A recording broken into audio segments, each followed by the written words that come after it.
Ayan, magandang morning po sa lahat ng nakikinig at sa mga nanonood dyan. For today's video, ito po yung ating ipapakita sa inyo, yung ating hanging cabinet. Ano yan? Hindi yan siya built-in. Pinagawa, built-in ba tawag doon? O di ba nagtanong din ako sa sarili ko. Basta pinagawa natin para customize siya sa ating wall, yung saktong-sakto. Oo, yung sakto, walang labis, walang kulang. Wala pang door, ilalagay yung door. At the same time, hindi na po natin kailangan ng yung knob, yung door knob, yung handle. Kasi pag mag-o-open tayo, dito tayo o-open sa labas. Ayan. Kasi naka-angular. Angular. Basta yun na siya. At the same time, dito yung ating sink. Maglalagay tayo ng tiles dito. Hindi ko alam kung maglalagay tayo ng tiles dyan. Pero so far yan muna. At the same time, ito, yung dito na part, ano lang siya, open. And ito, lalagyan to ng doorknob or doorknob, yung knob para mabilis siya ma-open. And also, this is our bar counter type. Oo. So, ganyan po yung itsura niya pag nakita mo dito sa gilid. This part, as you can see, siya po ang gumagawa ng ating bar counter slash hanging cabinet. Actually, dalawa sila ang gumagawa nito. And kung napapansin nyo, nakapula siya dahil single siya. So, itong pinapakita ko guys, ito po yung hanging cabinet dito sa labas, sa dirty kitchen natin.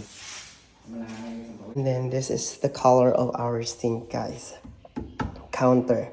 So, touch of green a little bit kasi too much brown, especially yung door, too much brown here. So, this green and little bit of brownish coppery color is a good accent sa ating dirty kitchen or clean kitchen. And also dito na wall, we're gonna leave it alone. Yan lang yan siya. We're not going to touch anything here. It is what it is. Yeah, just only this wall for the accent. At the same time, we have like a drawer 3. And also we have compartment. And also we have here also. Yan. And here, it's gonna be like open. Open lang siya. And also, we have here also, yung pinakita ko kanina sa video. You can see that too. Dito yan siya ilalagay sa wall na yan. And yeah, and this is my dirty kitchen, as I always said.